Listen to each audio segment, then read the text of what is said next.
మనోడు వేరే నాకు బన్నీ గారు అదే అల్లు అర్జున్ గారి దగ్గరికి ఎప్పుడు వెళ్ళటానికి వెళ్ళినా ఒక ఇన్నోసెంట్గా ఒక అబ్బాయి వచ్చి నన్ను రిసీవ్ చేసుకోవటం తీసుకెళ్ళి కూర్చోపెడతాం అని గ్రీన్ టీ ఇలా అడుగుతూ ఉండేవాడు. నాకు అప్పటికి నిజంగా తెలియదు. తను ఇప్పుడు చెప్పేవాడు కాదు, నేను అల్లు అర్జున్ గారికి బంధువులు అవుతానని కానీ నాకు హీరో అవ్వాలని కానీ ఈ రెండు విషయాలు నా దగ్గర ఎప్పుడు ఎక్స్ప్రెస్ చేయలేదు. ఎప్పుడు కూడా బన్నీ గారి ప్రోగ్రామ్స్ చూసుకుంటూ అల్లు అర్జున్ గారు నేను ఎప్పుడు కలిసినా తనే ఉండేవాడు.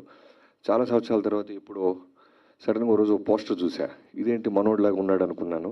ఆ తర్వాత మళ్ళీ ఎక్కడ కలవాలా, రీసెంట్గా ఒక చోట కలిసినప్పుడు చెప్తున్నాడు అనే ఇలా చేస్తున్నానని.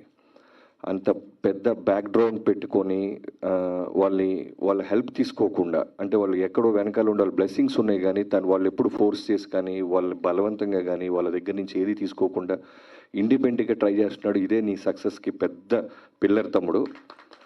నిజంగా నువ్వు అనుకుంటే అడిగితే బన్నీ గారు కానీ బన్నీ వాసు గారు కానీ అల్లు అరవింద్ గారు కానీ బంధువుల నుంచి వస్తున్నప్పుడు అడిగితే నోరు తెరిసి తప్పకుండా అడగకపోయినా చేస్తారు, అడిగితే ఇంకా బాగా చేస్తారు.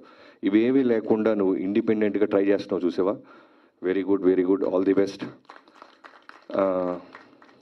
సో మనోడు చెప్పంగానే నేను యాక్చువల్గా నిన్న రాజస్థాన్ లేట్ నైట్ ఫ్లైట్కి వచ్చాను, బాలబాబు గారిది లొకేషన్స్ అన్ని లాక్ చేసి.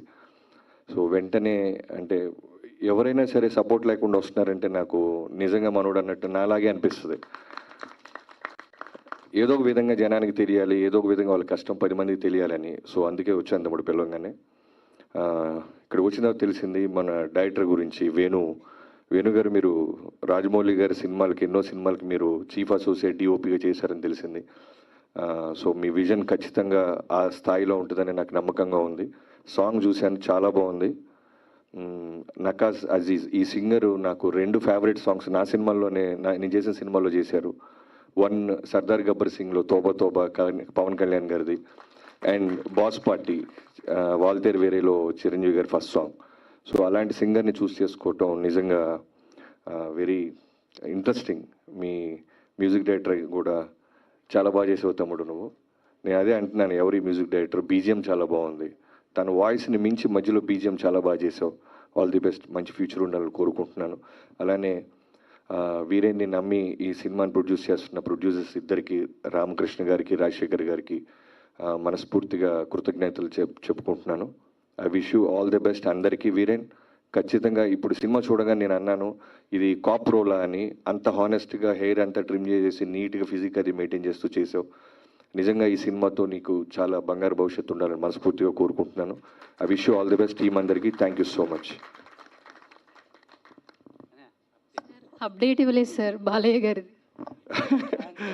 నేను అందుకే ట్విట్టర్లో ఏమీ పోస్ట్ చేయట్లేదు తమ్ముడు. నన్ను కూడా బాలబాబు గారు అందరూ ఫ్యాన్స్ అందరూ అడుగుతూ ఉన్నారు. ఒకటైతే ప్రామిస్ చేస్తున్నాను, వేరే లెవెల్ సినిమా వస్తుంది. ఆల్రెడీ పెద్ద షెడ్యూల్ ఊటీలో చేసాం. నాకు ఫేవరెట్ సినిమా గీతాంజలి, అలాంటి ఒక బ్యూటిఫుల్ లొకేషన్లో సాలిడ్ వైలెంటిక్ ఫిల్మ్ ఎపిసోడ్ ఫినిష్ చేసి వచ్చాను నేను. సో నెక్స్ట్ షెడ్యూల్ రాజస్థాన్ వెళ్తున్నాం.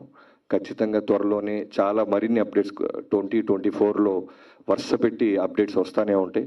Thank you so much. Thank you sir, thank you so much. మేము కూడా ఈగర్లీ వెయిట్ చేస్తున్నాం అప్డేట్స్.